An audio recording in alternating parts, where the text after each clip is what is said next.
exceptionnellement le matin bonheur du dimanche. Voilà. Voilà.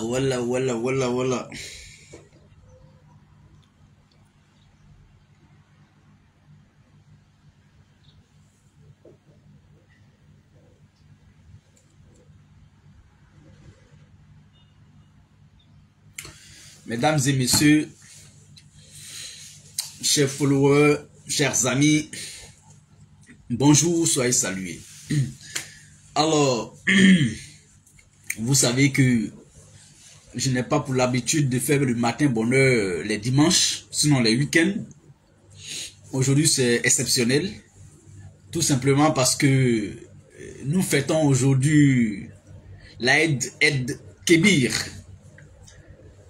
Donc, la fête de la Tabaski. Ça, nous sommes tous à la maison aujourd'hui.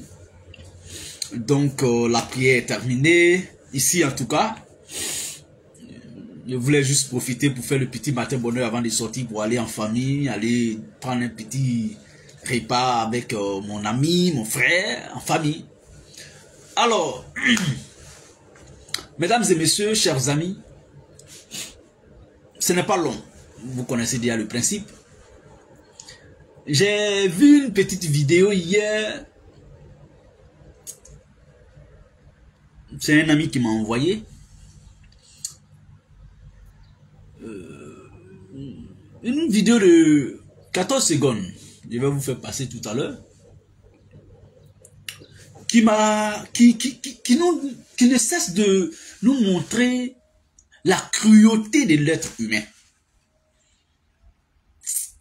L'être humain est cruel. L'être humain,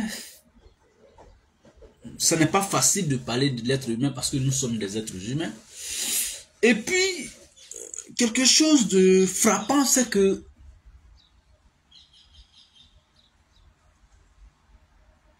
comme on le dit, quand on te dit, il faut citer toutes les parties de ton corps, tu vas finir par t'insulter. Parce que quelque part, arriver quelque part, là, quand tu vas citer le nom de là-bas, ça va s'apparenter à de l'injure vis-à-vis de ta personne. Faites vous-même l'expérience chez vous. Commencez par citer vos parties, hein, les parties de votre corps. C'est-à-dire la tête, les yeux, le nez, la bouche, les oreilles, le cou. Citez du haut jusqu'en bas ou bien du bas jusqu'en haut. Citez, vous allez voir que vous allez finir par vous insulter. Comme pour dire que quand tu veux parler de l'être humain, tu vas finir par t'insulter toi-même. C'est pourquoi j'aurai un peu de retenue vis-à-vis de l'être humain que nous sommes. Mesdames et messieurs, il y a un monsieur à Abidjan aujourd'hui, qui a toujours été à Abidjan, hein, qu'on appelle Al-Mustafa. Pour les plus intimes, John Muchacho. Moi, je me rappelle en 2010-2011,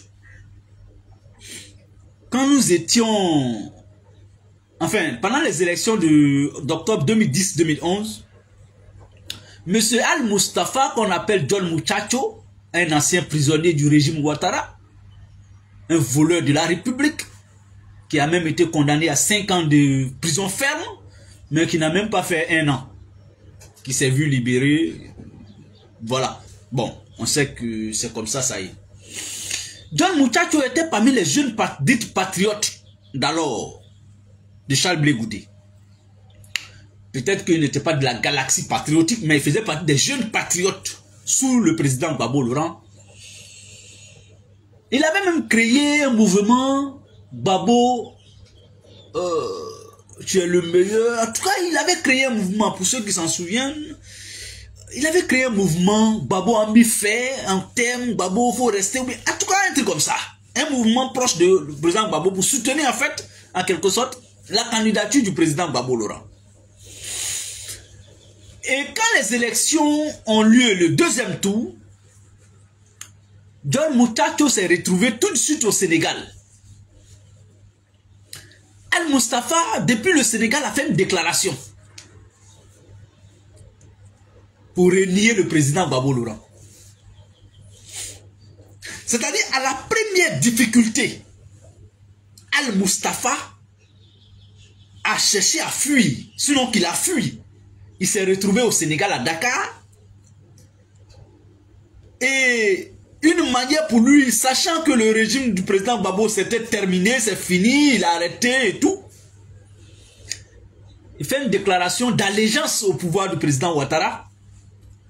Et dans laquelle déclaration, il a appelé le président Ouattara à avoir pitié du président Gbagbo, qui était, le président Gbagbo était un être bon, il était bon, un bon président, c'est son entourage. Et pourtant, directement ou indirectement, lui, il faisait partie de son entourage. Parce que les leaders de la galaxie ou de la jeunesse patriotique du président Gbagbo, et tous coopéraient avec le président Gbagbo, directement ou indirectement, de quelque manière que ce soit. Je vais parler de Serge Kassi, pour lui, j'ai beaucoup de respect, hein, Serge Kassi, c'est un grand frère.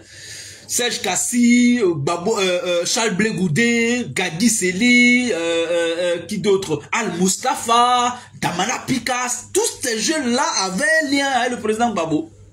Donc, il faisait partie des gens qui pouvaient quand même donner leur point de vue, hein, dans la politique, surtout liée à la politique de la jeunesse du président Gbagbo Laurent.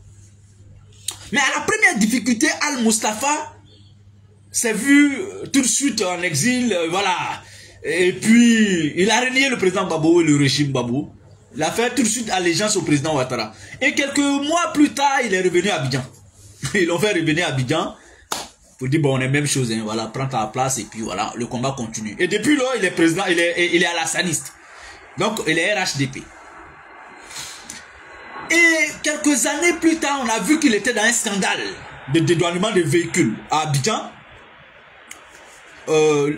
où on accusait certains sénateurs de vouloir voler les chèques ou les bons des carburants, trafiquer ces bons et tout ça. Et Al-Mustafa avait été cité, avait été inculpé, donc avait été jugé et condamné à 5 ans de prison ferme. Et depuis la prison, il a fait une déclaration, oui, les gens m'en veulent parce que ceci, parce que cela et tout ça. Et quelques mois plus tard, ça n'a même pas fait 1 an, ils l'ont libéré. Et aujourd'hui, il est en liberté et tout ça, à Abidjan. On ne nous a pas dit qu'il était gracié, je n'ai pas appris ça. Mais en tout cas, il est libéré. Et hier, j'ai vu une vidéo de même Al-Mustafa, Don Muchacho, appelant le président Ouattara à briguer un 4e mandat, à ne pas partir, à ne pas les lâcher. On va écouter, c'est juste 15 secondes maximum, tout au plus. On va l'écouter et puis après, on va en parler.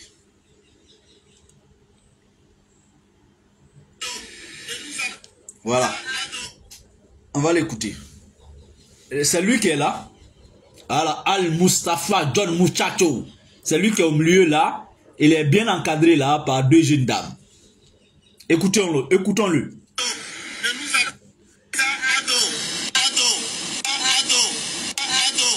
Ne nous abandonnez pas en 2025. On a encore besoin de vous. Pardon. Présentez-vous. Ne nous abandonnez Ne nous abandonnez pas en 2025. On a encore besoin de vous. Pardon. Présentez-vous. Ne nous abandonnez Ne nous abandonnez pas en 2025. On a encore besoin de vous. Pardon. Présentez-vous. Ok. C'est juste ça. C'était au cours d'une cérémonie. Je n'ai pas de problème avec son soutien à Alassane Ouattara. Mais j'ai un problème avec la morale que ce monsieur peut en tout cas avoir. Et puis, quel modèle ce monsieur peut être. Et puis, qu'est-ce que en fait, est-ce que sa famille est fière de lui? C'est vrai. Il a aujourd'hui tous les moyens mieux s'occuper de sa femme, ses enfants, sa famille. Mais est-ce que... Moi, je ne pense pas que ma famille sera fière de moi quand je serai un homme comme Al-Moustapha. Moi, je ne crois pas. Et je demande à ma famille, à mon père, à ma mère, à mes frères, à mon épouse, à mes enfants, de ne pas être fiers de moi. Si un jour dans ma vie, je deviens comme Al-Moustapha. Je le dis haut et fort devant ma caméra. Ma famille va écouter. Enfin, ceux qui pourront écouter. Qui est Al-Moustapha? Voici un homme sans morale, sans vergogne, sans dignité, sans honte. Non, la politique, on doit la faire. On doit la faire. C'est pas qu'on peut, on doit même faire la politique. Parce que quand tu ne la fais pas, elle te fait. Mais il y a une manière. L'être humain doit avoir une morale. Regardez Al-Moustapha, qui a été un jour prendre la parole pour dire que, souvenez-vous, l'église catholique avait annoncé une marche appelée brillante ou blanche, un truc comme ça. Al-Moustapha a réuni des jeunes à Abobo pour menacer l'église catholique. Que si quelqu'un sortait pour marcher, c'est le sang qui allait couler. Ça, c'est Al-Moustapha qui a fait ça.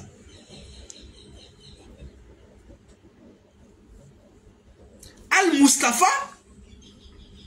voici quelqu'un, un jeune, qui disait au président Gbagbo Laurent, je meurs ou tu meurs. Où tu meurs, le président, où tu meurs là, on m'enterre là-bas.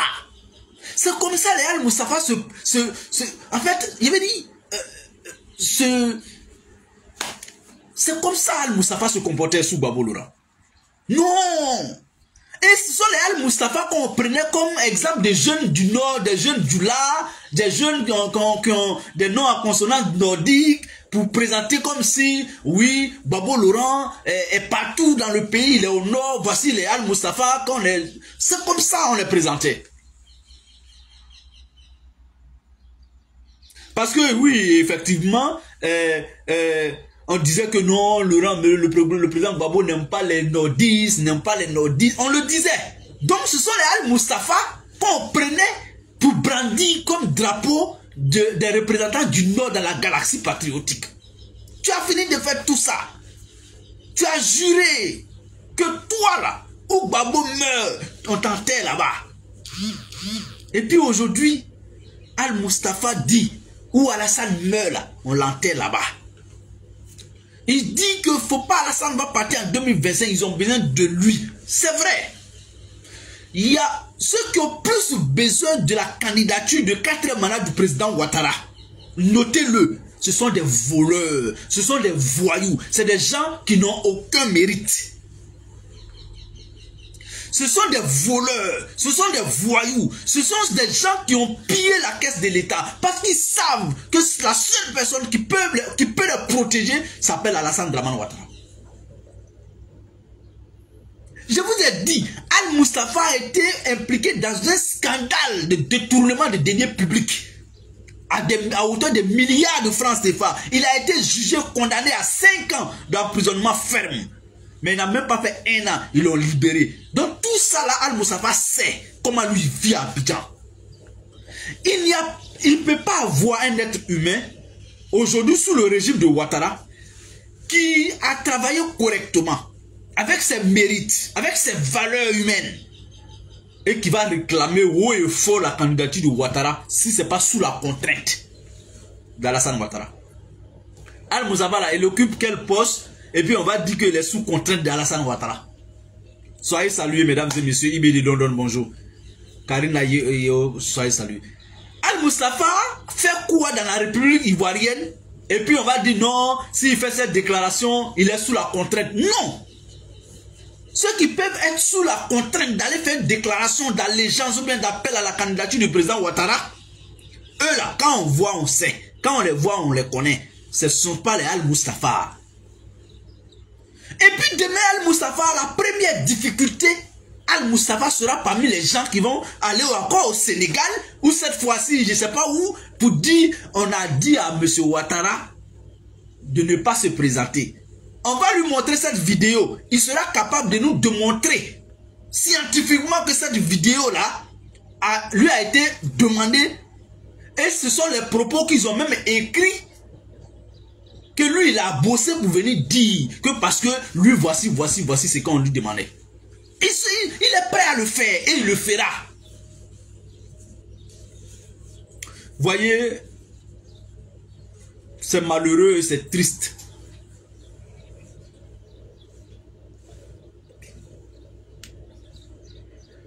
Voici des gens que d'autres prennent comme modèle de réussite, de courage, de tout ce que vous voulez. C'est quand même triste de constater que des gens comme encore dans notre république comme les Al-Mustafa doivent parler. C'est triste.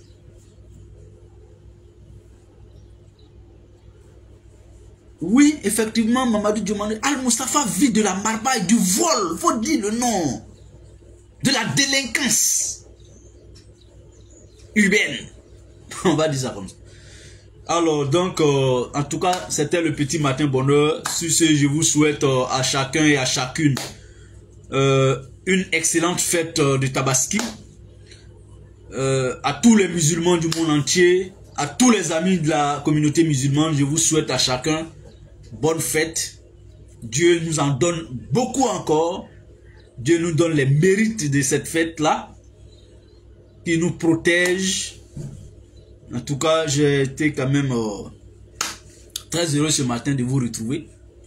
Portez-vous bien et on se retrouvera certainement demain dans notre émission Matin Bonheur ou mardi. Pour demain, c'est pas trop sûr, mais on verra. Merci, au revoir.